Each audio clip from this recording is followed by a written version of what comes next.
Hi, welcome to my kitchen.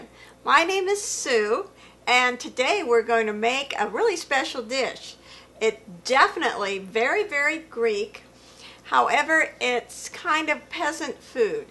It's really home-style cooking, the kind of thing that you would see at a Greek family dinner table during the regular work week. It's not anything for special occasions, but it is delicious and it's really good for you.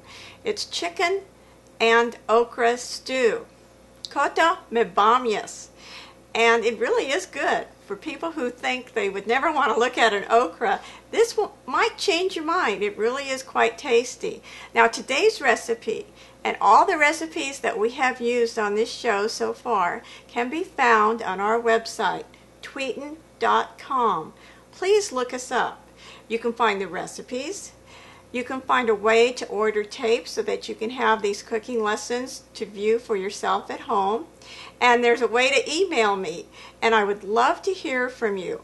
I very much enjoy getting messages from people who've been watching the show. And if you have a special Greek family traditional recipe that you'd be willing to share with me, I would just love to hear from you. Please email it to me, and maybe I'd even use it on the show. It'd be great to hear from somebody else and hear about another family recipe. But on to today's chicken with okra. Obviously, to make chicken and okra, you need some chicken. Anywhere from 2 to 3 pounds of chicken pieces, and it can be the pieces of your choice. Today I have chicken breasts and chicken wings, but you could have whatever combination you want, all thighs, all legs, or even boneless, skinless chicken breasts. It really doesn't matter, just as long as you have enough to serve the amount of people you're planning on serving. You'll need 1 8-ounce can of tomato sauce. Of course, you'll need some olive oil for sauteing the chicken. You'll need okra, either a pound of fresh okra or a pound of frozen okra defrosted. For flavoring, you'll need just a pinch of allspice, 1 or 2 bay leaves, and some oregano. And of course, to round out the flavoring, you'll need some onion, some garlic, and to add interest, some carrots, 1 or 2 carrots. You might also want some cider vinegar. I'll tell you what that's for in just a moment. Something to do with preparing the okra. But that's it. It's really very simple. Now some people have a little bit of a problem with okra. They think that it's slimy and adds a slimy texture to food. I don't really feel that's a problem, but it can be a problem if you overcook okra. So whether you're using fresh or frozen, one thing you just really want to keep in mind, don't overdo it, don't overcook it, because then the pod will kind of explode and all the stuff will come out, and it might have a tendency to be, I don't know, a little slimy. But there is a method that some people swear by for getting rid of any of that possibility, and that's what I want to show you today. So you take your okra, and if it's frozen, have it defrosted and put it in a glass pan. And the reason it should be in a glass pan or something that's not going to react to acid. Now whether you're using fresh okra or frozen okra, you want to cut off the stem here. However, you don't want to cut into the fleshy part of the okra. So you want to cut the stem as best you can, as close as you can, like this, without getting into the flesh of the okra. And the reason is the stem is rather tough, and so you want to get rid of as much of it as you can, but you just want to be careful. Don't get into the okra pod itself. So I'm going to just go through these and cut off little ends of the stem.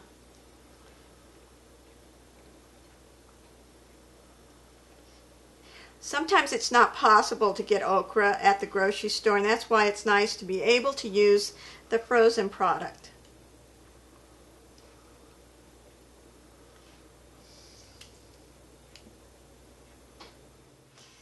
Okay, I'm almost done here.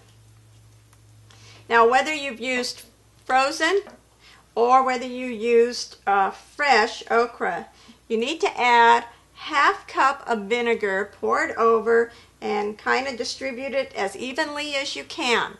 For the frozen okra, it only needs to stand in the vinegar for about 15 minutes. For the fresh okra, it should stand 30 minutes, so it's just a ½ cup of cider vinegar.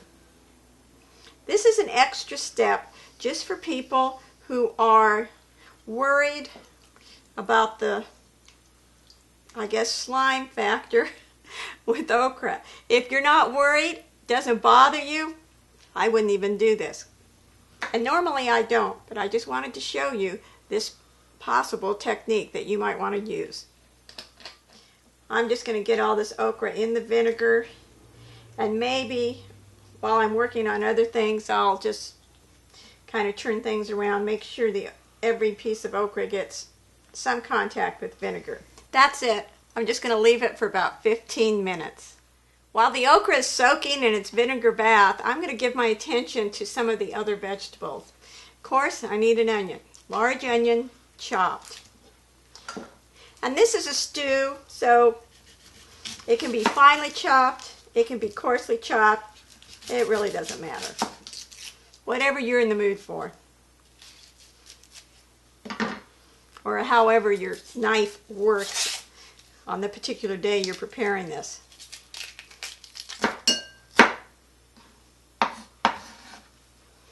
And you want to set the onion aside, a little bit separated from the other vegetables, because that's going to receive slightly different treatment. So I'm just setting it aside in a separate bowl. That's it for the onion, and I'm going to just rinse off my knife and clean off my cutting board, because the onion fumes are getting to me and I want to be happy while I'm chopping the carrot. And now I need the usual 2 to 4 cloves of garlic. And there's 3, and they're pretty large cloves, so they'll just be fine.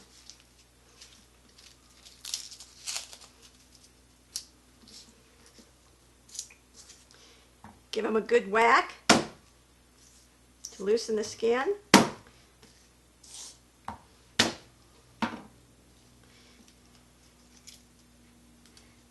And then just chop them up. And I'm going to put them in a separate bowl, separate from the onions.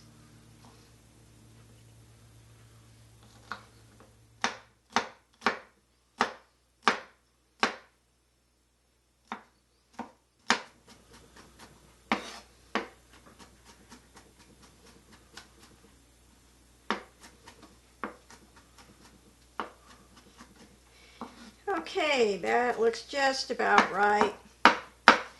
Again, this is a stew, and everything can be kind of chunky, kind of homey.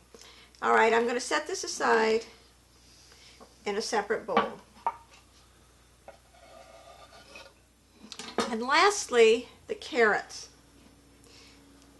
Now, this is a traditional recipe, chicken with okra. You will find a variation of this recipe in almost any Greek cookbook that you buy. It is really very, very famous. It's traditional. It's just typically Greek. Chicken in a very light tomato sauce with a lot of vegetables.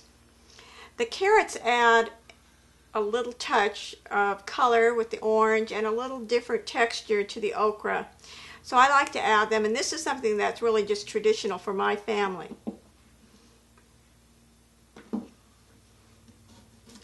This is what my mother used to do. And if my mother did it, then I'm sure this is what my grandma used to do. So what you need to do is just get 1 or 2 peeled carrots. That's what I'm doing right now. And chop them into small little squares.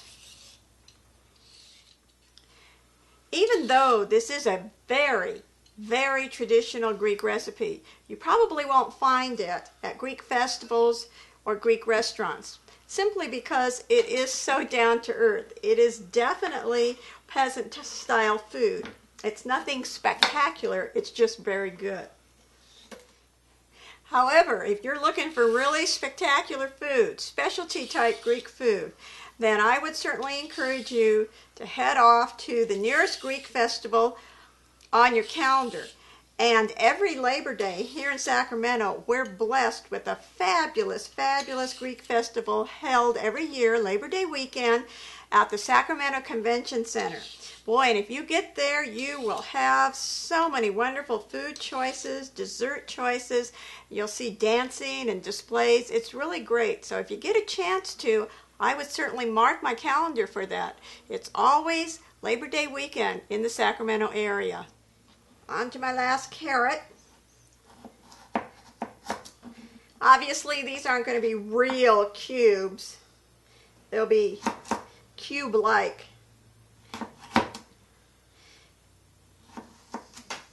You have to go with the shape God gave these vegetables. But they'll be tiny little chunks of carrot in the stew.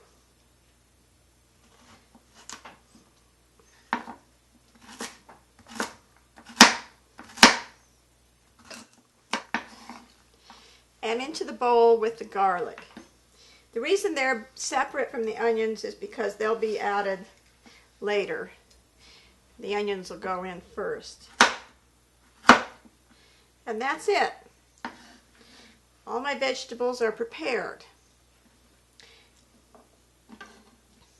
Now it's time to give my attention to chicken. The first thing I want to do is wash the chicken.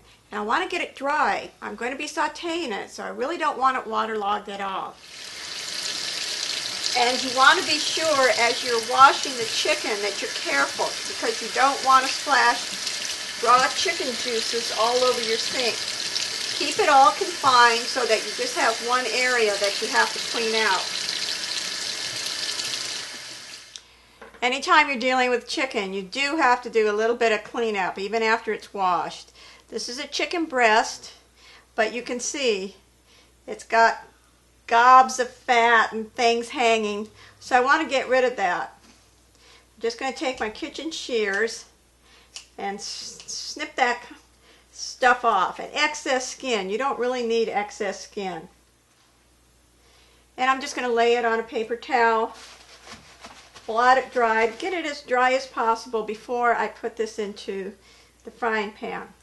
Again, just more finding blobs of fat, extra skin. Just go through your chicken. You'll have to do this with anything that you get from the grocery store. Here's a typical chicken wing. It's got this part, which is basically useless for eating, and that you can cut off and save to make chicken stock, homemade chicken stock. Then you've got this part, and what you have here is this web of skin. I love using my kitchen shears. I like them better than a knife, especially when dealing with chicken. And what I like to do is get rid of this excess fat. I just use my shears and cut that flap out. There, see? I got rid of this. That means even if you're not cooking the chicken wings in a stew-like dish, but if you're baking them with the barbecue sauce or teriyaki sauce, they'll get a lot crisper right in here without that, you know, yucky skin. And then this glob right here, just snip it off. It's another bit of excess fat that you don't need. Now that is one good-looking chicken wing. I'm done cleaning the chicken. I've removed all the excess fat and skin, and now we're ready to go on. Now it's time for me to saute my chicken. I want to brown it before I add any liquid and get it stewing. I'm using my electric skillet, and I've got it turned on, and I want to add anywhere from 2 to 4 tablespoons of olive oil just for browning the chicken. That should be enough. Want to make sure that the olive oil is nice and hot, so I'm just going to wait a few seconds. The oil is nice and hot, so in goes the chicken, skin side down.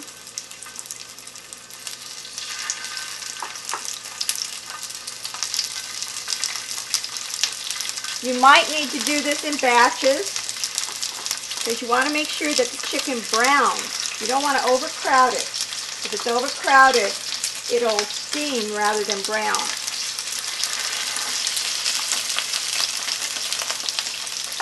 And the goal here is to just get the chicken browned. It is not supposed to be fully cooked. Now comes the hard part if you're impatient.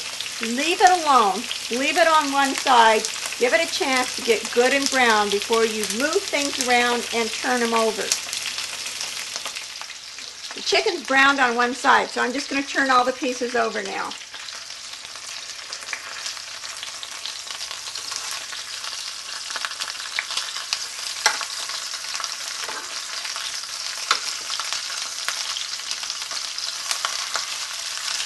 And again, just leave them alone for a few minutes until they're browned on the other side. The chicken is nicely browned on both sides now. So I'm just going to remove the pieces, set them aside. Don't worry about seeing pink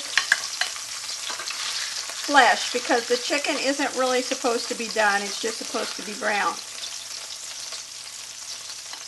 I'm going to set the pieces aside and then I'm going to saute the onion.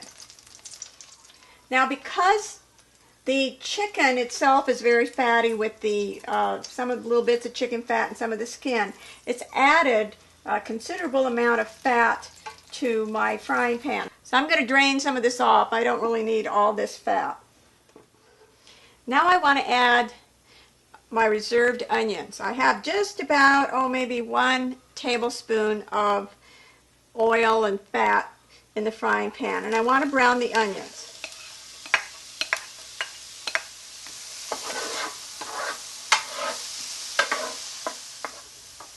These onions are nicely browned. They're just fine. So now I'm going to return the chicken to the pot. Okay.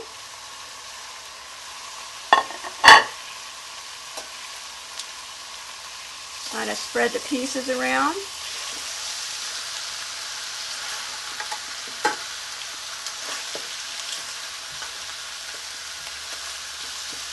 And now's the time for the carrots and garlic. Add that.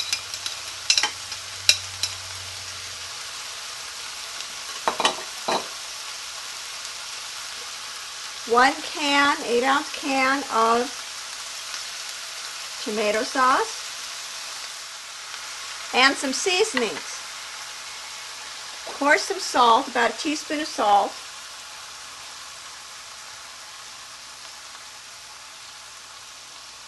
However much pepper you like, anywhere from a half teaspoon to a teaspoon.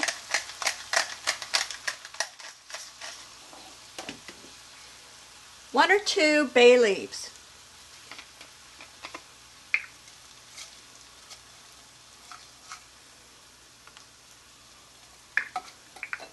Just a pinch or 1/8 of a teaspoon of allspice. Not a whole lot. There, that's a nice pinch.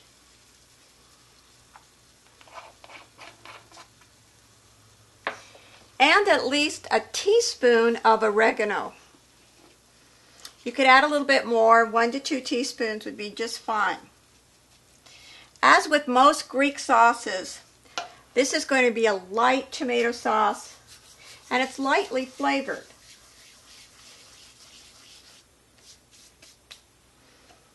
I think I'll do 2 teaspoons.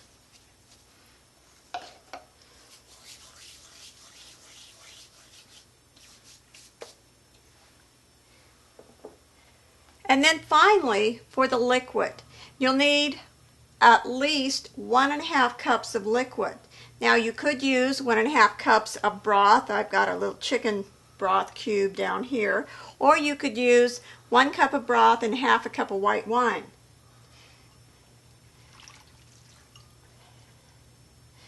And that's it. All that I need to do right now is just kind of stir everything up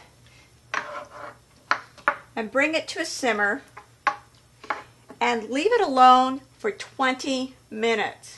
It needs to cook for 20 minutes. At the end of the 20 minutes, you want to check the chicken. It should be just done. I don't want it to be overdone, just perfectly done.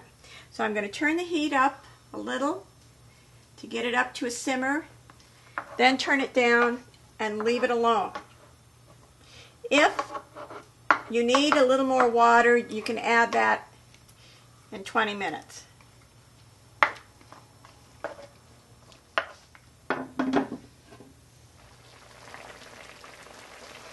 The sauce has come up to a boil, so I've turned it down a little bit, down to a simmer.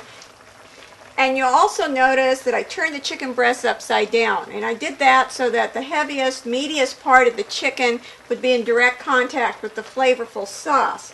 About halfway through, maybe about 10-15 minutes, I'll turn them back over so they look like normal chicken breasts. All right, now it's time for me to cover it and just turn the heat down a bit. And I won't look at it again for about 20 minutes. Now it's time to give my attention to the okra that's been soaking in the vinegar. Obviously, I don't want that vinegar in this wonderful tasty sauce. So I need to wash and rinse the okra. So just be sure that you rinse each okra pod carefully to remove all traces of the vinegar. There's no need to worry about drying. It's a stew, so damp okra going into a stew is not going to make any difference whatsoever. But just be sure all the vinegar is gone. And this is ready. And I'm going to just leave it. Making this dish, this very humble dish, chicken and okra, always reminds me of my Uncle Tom. There was a celebration of the hamburger at the original Tommy's, 40 years old today. Behind the counter, sweating, serving, and having fun, was his nibs, the original Tommy Kulaks himself. Born poor in the Dust Bowl of Oklahoma, he came to L.A. as a child. Now burgers and good business sense have made him a millionaire.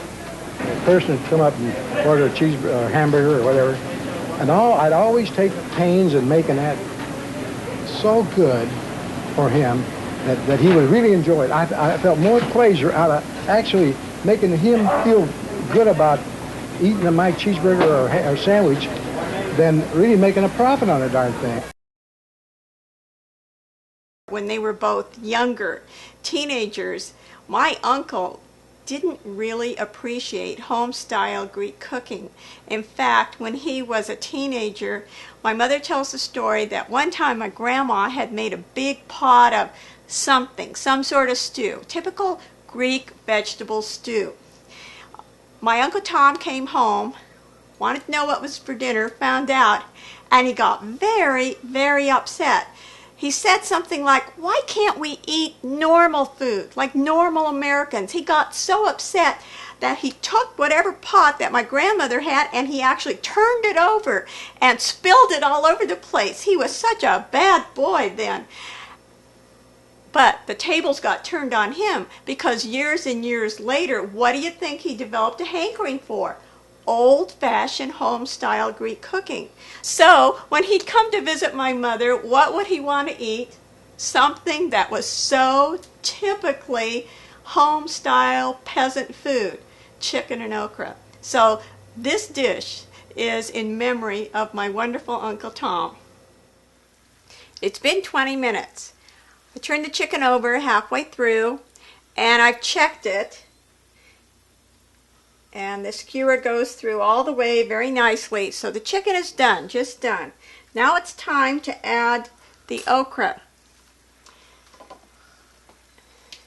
If I were using fresh okra, I'd say to cook it, about 30 minutes. But because this is frozen, this could cook in anywhere from 10 to 15 minutes. So I'm going to kind of get it just a little bit into the sauce, cover it, and leave it alone for 10 minutes.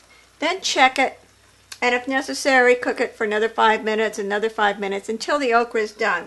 The only thing I don't want to do is I just don't want to overcook it. So I'd rather check it every 5 minutes and have it done perfectly than just leave it, forget it, and have it overdone and the pods explode and there's seeds everywhere and stuff like that.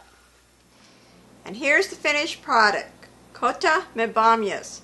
Delicious tender chicken in a lightly flavored tomato broth with lots and lots of okra. There's my chicken. Now a nice scoop of some of the vegetable, the okra. And of course, as with almost all things that Greeks cook with tomato sauce, certainly wouldn't hurt if you added just a dollop of plain unflavored yogurt. A delicious, delicious vegetable-filled treat. Try it.